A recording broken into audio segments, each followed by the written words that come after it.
They chained her in the dark, alone, trembling and forgotten, until a human stepped through the shadows. His eyes met hers, not with cruelty, but with something she thought her world had lost: hope. One touch, one choice, and everything would change. But could he break her chains before they broke her spirit?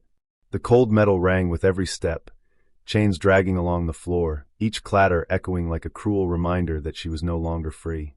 The alien girl knelt on the steel platform, her posture both defiant and exhausted, shoulders trembling under the flickering light of the underground chamber. Her blue skin shimmered faintly with a sheen of sweat, reflecting the glow of the energy collar fixed tightly around her neck. Two long, ivory horns curled upward from her skull, once a mark of her noble lineage, now symbols of a life stripped away.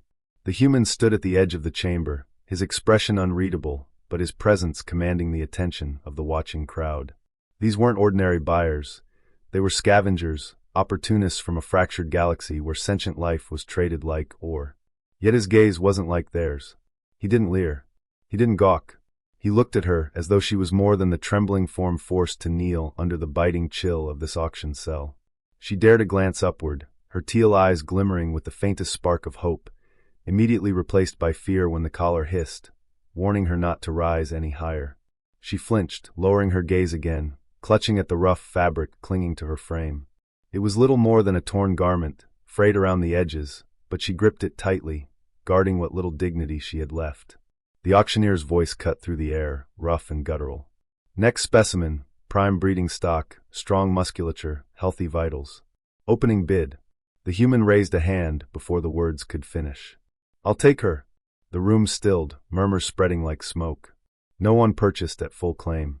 No one spoke so quickly, especially not with such calm assurance. But his tone left no room for bargaining. The alien girl's lips parted slightly, her breath trembling. Was this another cruel trick? Another buyer who would drag her away only to lock her in a different cage? Or was this something else? When the deal was struck, the guards unlocked the energy collar. The sharp click of metal releasing from her neck startled her more than the collar itself. She swayed slightly, the absence of its constant pressure making her feel strangely light, like she might float away. But before she could collapse, a firm yet careful hand steadied her, warm, human, and startlingly gentle. His voice dropped to a whisper only she could hear. You're safe now. I swear it. She looked up, meeting his gaze fully for the first time. There was no hunger there, no cruelty, no false pity, only an unshakable resolve. The transport ride was silent save for the hum of engines and the soft creak of worn seats.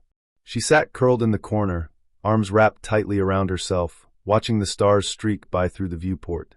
He sat opposite her, hands resting on his knees, giving her space, not speaking, not pressing, simply waiting for her to feel the quiet between them wasn't dangerous. Finally she spoke, her voice hoarse, raw from days, maybe weeks of disuse. Why did you take me? He didn't answer right away. Instead, he leaned forward, elbows on his knees, looking at her with an expression that almost hurt to see, because it wasn't pity. It was something heavier.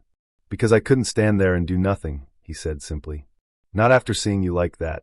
No one deserves to be in chains. Her fingers tightened around the edge of her garment. She wanted to believe him, desperately, but trust was a luxury she hadn't known in a long time. You don't know what I've done, she whispered. You don't know what I've seen, he replied, softer than before. We've all been forced into things we never wanted. But you're not what they say you are. She blinked, startled by the certainty in his tone. How can you know that? Because I saw it, he said. The way you looked around that room. You weren't broken. You weren't gone. You were looking for a way out, any way out. That's not weakness. That's strength most people can't even imagine. Her throat tightened, words failing her. She turned toward the viewport again, staring into the void of space as tears began to sting her eyes, tears she hadn't let herself shed in years. The safe house wasn't much, just a weathered outpost clinging to the edge of a forgotten world, but to her, it was paradise. There were no chains, no collars, no guards. Only the sound of a cracked fireplace and the faint hum of a heating unit struggling to keep the chill at bay. She stood near the fire, wrapped in a blanket far softer than the rags she'd worn for so long. Her long hair spilled over her shoulders, tangling slightly as it dried from the steam of the makeshift bath he'd prepared.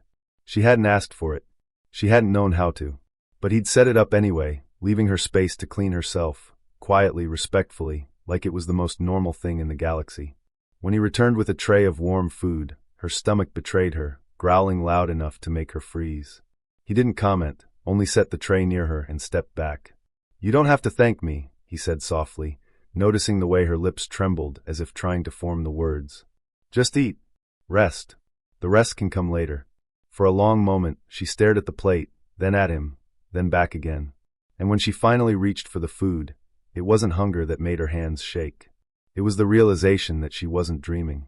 Later, when the fire burned low and shadows danced across the walls, she found herself sitting closer to him than she intended, drawn not by need, but by something else. "Will they come for me?" she asked, voice barely above a whisper. "They'll try," he admitted.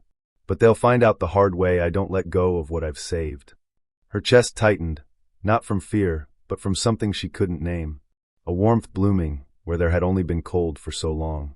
She leaned against him then, hesitantly, her horns glinting faintly in the firelight as her head rested against his shoulder. For the first time in years, she closed her eyes without fear of what tomorrow might bring.